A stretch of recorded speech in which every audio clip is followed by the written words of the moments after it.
Bom dia a todos e bem-vindos de novo ao Juntos pela Saúde.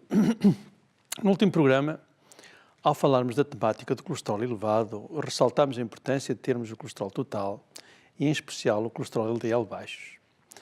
Afirmámos mesmo que quanto mais baixo for o colesterol LDL, ou o colesterol total, melhor será para o doente, porque vive mais e vive melhor. Recordam-se? Enfatizámos ainda a necessidade dos doentes perguntarem ao seu médico pelo valor de colesterol LDL, por ser aquele que é mais importante para os doentes. Por fim, aconselhámos a todos aqueles que já tiveram infarto de miocárdio ou infarto cerebral, devido à aterosclerose, ou a todos os que fossem diabéticos, ou ainda a todos os que sofressem de isquemia crónica dos membros inferiores, um nível de colesterol de LDL abaixo de 100 mg/cento. Hoje vamos começar por falar dos sintomas e depois das consequências do colesterol elevado e, por último, abordaremos o seu tratamento. Quais os sintomas de colesterol elevado? Habitualmente nenhuns. Mesmo quando os valores são muito elevados, não há queixas. Em alguns doentes verificam-se, todavia, algumas manifestações. As mais vulgares são precisamente o infarto de miocárdio, o infarto cerebral ou a falta de circulação da perna devido à tal isquemia crónica dos membros inferiores. Como? Pergunto a vocês.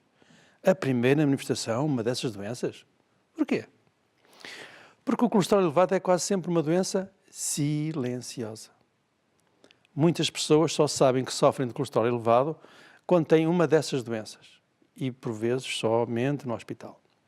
Noutras ocasiões surgem manchas, muitas vezes amareladas, ou pequenas erupções na pele, ou ainda mais invulgarmente, uns pequeninos tumores, mais vezes junto às articulações. As imagens, por favor. Aqui vemos, neste cantinho do olho, uma manchinha amarelada, oval. Isto pode significar colesterol elevado. Imagem seguinte. Cá estão os pequenos tumores, umas erupçõezinhas junto aos cotovelos, umas maiores, outras mais pequenas. Pode não se notar bem, mas são amareladas estas imagens, que significa que há acumulação de gorduras.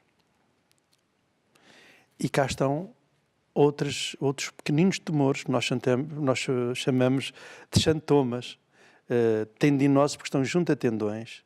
Esta localização, se algum de vocês virem uma localização destes tumorzinhos junto a estes tendões, especialmente o daqueles, lembram-se do nome daqueles? Pois é, esta situação é muito, muito característica de valores de colesterol elevadíssimos. Pronto, se vocês virem algumas destas imagens parecidas nos vossos familiares ou amigos, dirijam-se a um médico, façam dirigir essas pessoas a um médico. Estas manifestações são algo mais frequentes nos filhos dos pais ou dos tios com colesterol muito elevado, habitualmente acima de 240 mg/cento, ou naqueles que já tiveram infarto de miocárdio antes de 55 anos se for homem, ou antes de 65 anos se for mulher. Quais são as consequências de ter um colesterol elevado? Em primeiro lugar, o colesterol elevado origina a acumulação de gordura nas artérias e contribui decisivamente para o seu entupimento gradual através da formação de ateromas, ou seja, placas de aterosclerose. Se o entupimento se verificar numa artéria do coração, pode originar infarto de miocárdio. Se o entupimento se verificar numa artéria do cérebro, pode ocasionar infarto cerebral. Se o entupimento se verificar numa das artérias das pernas, pode provocar a tal isquemia dos membros inferiores. O colesterol elevado contribui, por conseguinte, para o entupimento de todas as artérias. Repito, de todas as artérias. Lembram-se do conceito isquemia? Isquemia significa falta de circulação numa artéria por se encontrar quase entupida, mas a deixar passar ainda uma pequena quantidade de sangue. O tecido ou órgão irrigado por esta artéria ainda não morreu, portanto não há infarto. Se morresse, haveria infarto. Lembram-se do conceito de infarto? Infarto é uma área, é um bocado de um órgão que morreu por falta de irrigação de sangue devido ao entupimento de uma artéria. Portanto, o colesterol é um dos grandes adversários da existência humana. Em segundo lugar, o colesterol elevado contribui também, em conjunto com os triglicerídeos, para a acumulação de gordura nos órgãos, em particular no coração, no fígado e no abdômen. Imagens, por favor. Aqui vemos um coração, aliás, 2 corações, ambos, é fácil perceber a imagem, cheios daquelas coisas amareladas, que é gordura. Estes 2 corações estão cheios de gordura. E, portanto, vejam a perigosidade que isto pode representar. A imagem seguinte, do lado esquerdo vem o fígado normal, do lado direito vem o fígado cheio de gordura. Colesterol e triglicerídeos a invadir aquele fígado. Mais de perto, poderemos ver esta acumulação de gorduras neste fígado, como bem é tremenda. Seguinte. A nível do abdômen, cá está, para além daquele panículo adiposo, aquela gordura que se acumula debaixo da pele, que terá ali alguns centímetros de espessura, também existe gordura dentro da cavidade abdominal, nos órgãos, em todos os órgãos. Pâncreas, baço, enfim, todos os órgãos, neste tipo de pessoas, estão cheios de gorduras. Ora bom, um aspecto interessante a realçar é que as pessoas que sofrem de colesterol elevado raramente só têm essa doença. Na realidade, quem sofre de colesterol elevado costuma sofrer de outras doenças. Muitas vezes é diabético, ou hipertenso, ou obeso, ou sedentário, ou abusa de tabaco. Por outras palavras, se tem colesterol elevado, é melhor ir medir a sua tensão arterial, porque talvez possa sofrer de hipertensão arterial. Se tem colesterol elevado, quem sabe se já não é diabético. Já reparou que sofre de colesterol elevado e é também obeso ou sedentário? Ou ao invés, é fumador? Olhe que se calhar também tem colesterol elevado. É hipertenso? Olhe que se calhar também tem colesterol elevado. Sabe que 50% dos hipertensos sofrem também de colesterol elevado? Já teve um infarto de miocárdio ou um AVC, então apresse em ir medir o colesterol, se é que já não fez, porque muito provavelmente tem colesterol elevado. Por conseguinte, todos estes fatores de risco ou doenças parecem estar interligadas, sendo comum estar presentes no mesmo indivíduo. Vamos agora debater o tema do tratamento do colesterol. Começamos pelo colesterol HDL baixo. Como se pode tratar um colesterol HDL baixo? Infelizmente não existem medicamentos muito eficazes no aumento do colesterol bom. Os que têm o melhor perfil de eficácia e segurança são os fibratos. Repito, fibratos. Devem ser prescritos sempre que o colesterol HDL estiver muito baixo, em particular se este se fizer acompanhar de triglicerídeos elevados. Recomenda-se ainda que a pessoa com colesterol HDL baixo coma uma dieta do tipo mediterrâneo. Não coma muitos hidratos de carbono ou gorduras, não ingira muito sal e emagreça se for obeso. Deve fazer exercício físico diário, deixar de fumar e, se for o caso disso, obviamente, se conseguir cumprir todas estas instruções, o seu nível de colesterol HDL vai certamente aumentar. Outra medida que consegue bom resultado é a ingestão de uma pequena quantidade de álcool por dia. Se for homem, pode beber 2 copos de vinho tinto, cerca de 300 ml, ou 2 cervejas, cerca de 600 ml. Estou a dizer ou uma bebida destilada, qualquer licor com cerca de 50 ml por dia. Se for mulher, deve ingerir precisamente metade da quantidade do álcool dos homens. Um só copo de vinho tinto, 150 ml, ou uma só cerveja, ou 25 ml de qualquer licor por dia. Fique claro, não é para beber todas estas bebidas num só dia. A diabetes e a tensão arterial devem ser, obviamente, muito bem controladas. As mulheres sob contraceptivos orais devem suspender esses medicamentos porque eles baixam realmente os níveis de colesterol HDL. Os homens que utilizam anabolizantes e esteroides estão também sujeitos a terem níveis mais baixos de colesterol HDL. Finalmente, durmam bem. Porque a privação do sono pode baixar o nível de colesterol bom. Reparem agora na importância de subir, nem que seja um simples miligrama, o valor de colesterol HDL. Se uma determinada pessoa passar de 30 para 31 miligramas por cento, o valor de colesterol HDL, ou seja, passar de 30 caminhões de lixo para 31 caminhões de lixo a limpar a nossa cidade, esse aumento de um só miligrama reduz em 3% o risco de eventos cardiovasculares. O que é impressionante. Por outras palavras, mais um caminhão, 30 passaram para 31, lembram-se, permite limpar mais 3 avenidas na cidade. Esta elevação é tanto mais importante quando se sabe que os valores baixos de colesterol HDL costumam estar associados a valores elevados de um outro tipo de gorduras, os triglicerídeos, que irão ser objeto de atenção no próximo programa. E como é que se trata o colesterol elevado? À cabeça, através da dieta. Imagens, por favor. A dieta que se pretende, todos os seres humanos devem ter, são dietas ricas em vegetais ou em fruta. Imagem seguinte. Imagem seguinte. Saladinhas. Todos nós devemos comer saladas. Estamos a tratar o colesterol, estamos a ter uma dieta altamente equilibrada. E à volta de 400 gramas, quer de saladas, quer de fruta por dia, é o que está indicado. Frutas e vegetais à vontade, como podem ver. Seguinte. Peixe. Podemos comer peixe, não é necessário ser todos os dias, obviamente, mas 2, 3 vezes por semana, sem qualquer tipo de problemas. Leguminosas. Os portugueses comem muito pouco leguminosas. Temos que recomeçar a comer mais feijão, mais grão, lentilhas, feijões pretos, enfim, todo o tipo, favas, todo o tipo de oleaginosas devem ser mais ingeridos. Estamos a esquecer deste produto. Seguinte. Azeite, e eu pus ali extra virgem. Este azeite é o adequado para temperar as saladas. Não é o azeite virgem, é um azeite extra virgem. Isto tem as suas explicações, talvez mais tarde os nossos nutricionistas se possam debruçar sobre este assunto. Seguinte. Frutos secos. Todos estão ali expressos, são bem visíveis, todos os frutos secos. Mas em quantidades muito reduzidas. Nozes, estamos a ver pistácios, estamos a ver amêndoas, cajus, enfim. Isto deve ser ingerido diariamente em pequenas quantidades. Em relação ao leite, temos que preferir, obviamente, o leite magro, iogurtes magros. Seguinte. Pão escuro. O que é feito de pão escuro? Nós estamos a comer pão refinado em demasia.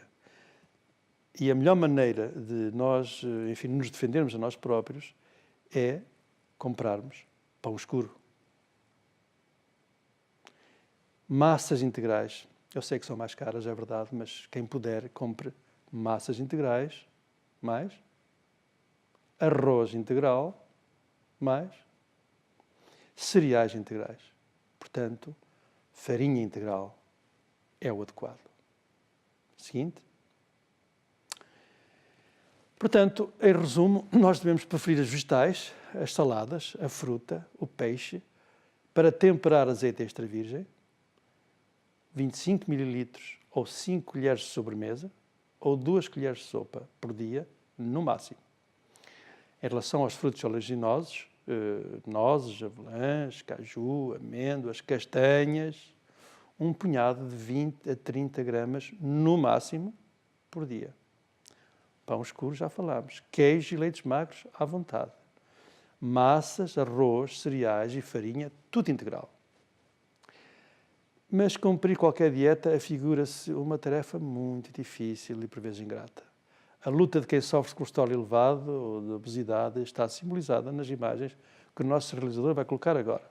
Estamos sempre a deparar-nos sobre o bem e sobre o mal. O bem está à nossa direita, ou melhor, à direita desta pessoa, que é a escolha dos produtos que há pouco disse, são os vegetais.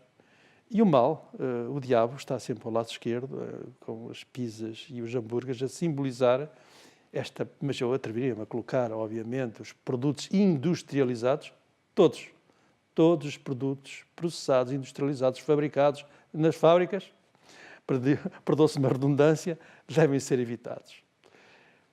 É um combate difícil, permanente e muitas vezes ingrato. O que acontece é que as melhores dietas não conseguem reduzir mais que 5% e mais invulgarmente 10% do valor do colesterol. Por esta razão, na maior parte dos casos, é necessária a medicação. E os medicamentos mais eficazes são as estatinas. Compreenderam o nome? Estatinas. Atuam diminuindo a produção de colesterol no fígado.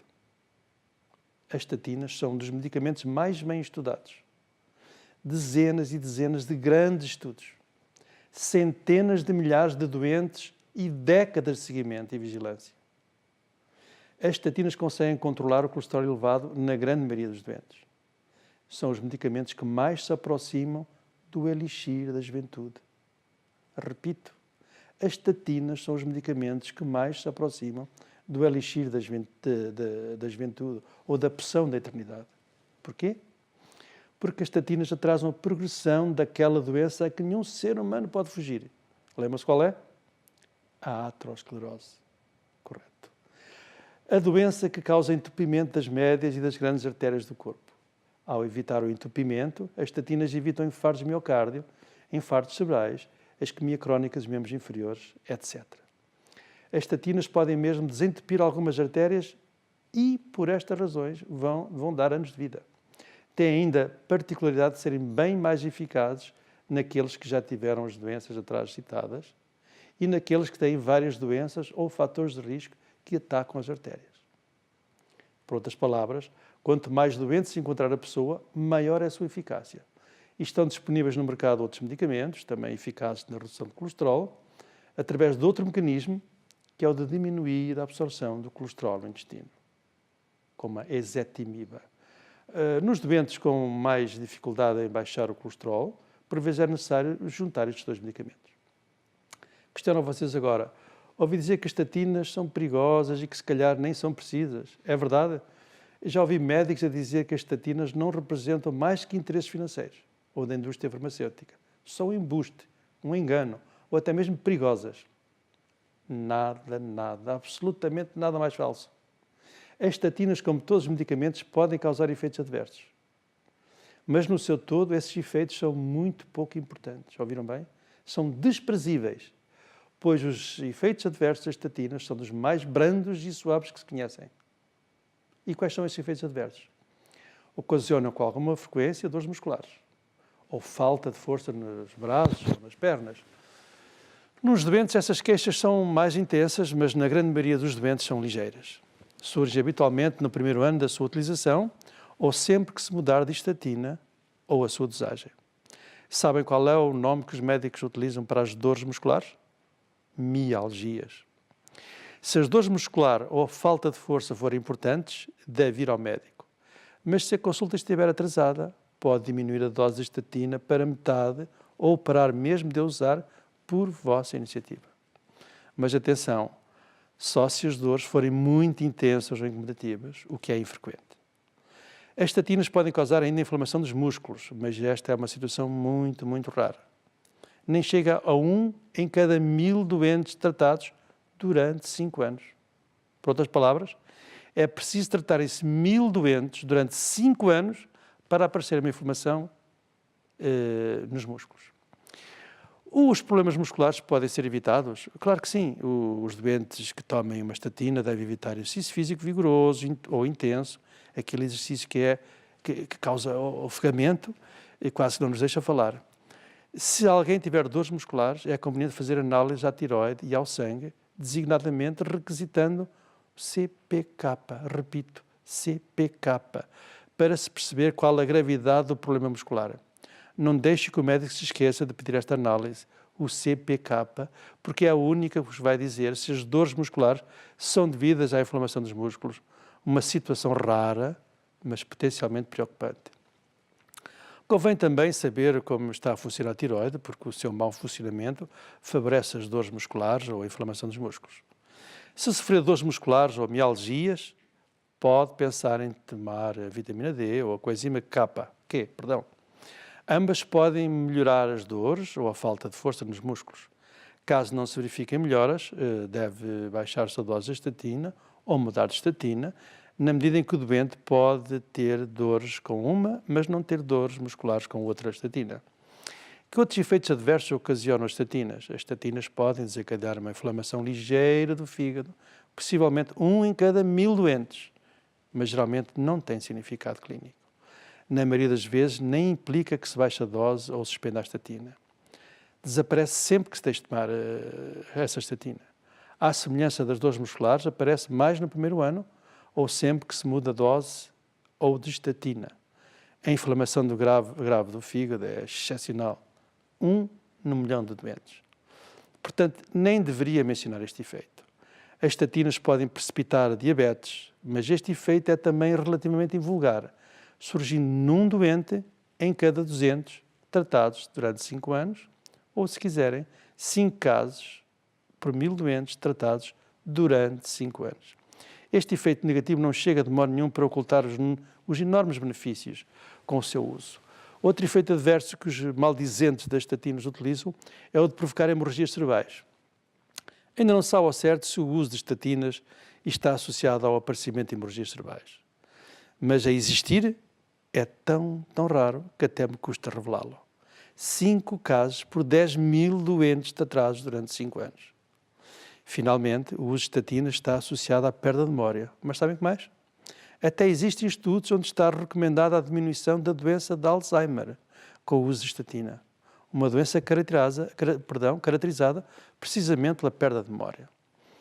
Quando estes efeitos prejudiciais são comparados com os efeitos adversos de outros medicamentos de uso corrente, como a aspirina, toda a gente utiliza paracetamol, ibuprofeno, etc., as estatinas são de longe mais seguras. Se citássemos os efeitos desses e de outros medicamentos, alguns telespectadores iriam ficar assustados. Em conclusão, meus amigos, se o vosso médico prescrever uma estatina, não hesitem. São todas eficazes, embora umas mais que outras, e, como já foi dito, bastante seguras. Tomem mesmo, não falhem, não acreditem em histórias mirabolantes, algumas delas com repercussão televisiva. Não sei quais as razões que levam alguns médicos a desvalorizarem a importância das estatinas ou mesmo do colesterol elevado.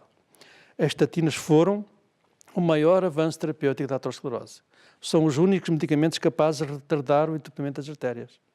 São os medicamentos mais eficazes no tratamento de colesterol elevado. Foram o maior avanço farmacológico na doença coronária nas últimas décadas. Às estatinas, se deve uma boa parte da redução da mortalidade por esta causa.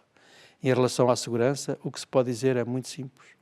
Apesar de não haver um único medicamento isento de risco, repito, apesar de não haver um único medicamento isento de risco, as estatinas são os medicamentos mais seguros produzidos pela indústria farmacêutica desde sempre. Por que razão, então, é que é dada tanta atenção ao eventual malefício das estatinas? Por que criticar de modo impiedoso e sem nexo o maior avanço de tratamento da doença aterosclerótica em geral ou da doença coronária em particular? Espero poder ter contribuído para a atenuação da confusão instalada nesta área e deixemos de acreditar em frases como é perigoso tomar estatina para baixar o colesterol baixo mata, as estatinas causam hemorragia cerebral, a estatina causa a demência de Alzheimer, a estatina causa a depressão, ou então o colesterol é alto, seu medicamento pode estar piorando tudo, ou o uso de estatinas não reduz o risco de doenças cardiovasculares, ou ainda os perigos desconhecidos do uso de estatinas. E, finalmente, o mito do colesterol. Ele não é o vilão, ou o colesterol a grande farsa. No meio de todas estas inverdades, surgem depois alternativas extraordinárias para tratar eficazmente o colesterol. Entenderam? Muitas destas pessoas o que realmente pretendem é fazer negócio e ganhar dinheiro de modo completamente impróprio e muitas vezes desonesto. São posições perigosas, intriguistas, confusas, que podem trazer graves consequências para a saúde das pessoas e, se aceites, podem colocar em causa a saúde pública. Para finalizar o programa de hoje, quero citar um poema de Valmir Alencar, um cantor brasileiro. Crê, o tempo é curto e não dá para esperar. Tu não vês? O tentador só procura te enganar, dizendo tens 1000 motivos, enfim, para tudo abandonar. Abraça o que é teu, permanece fiel, luta sem desanimar. Ergue-te, pois Deus te fez o vencedor. Bom dia e até ao próximo programa de Juntos pela Saúde.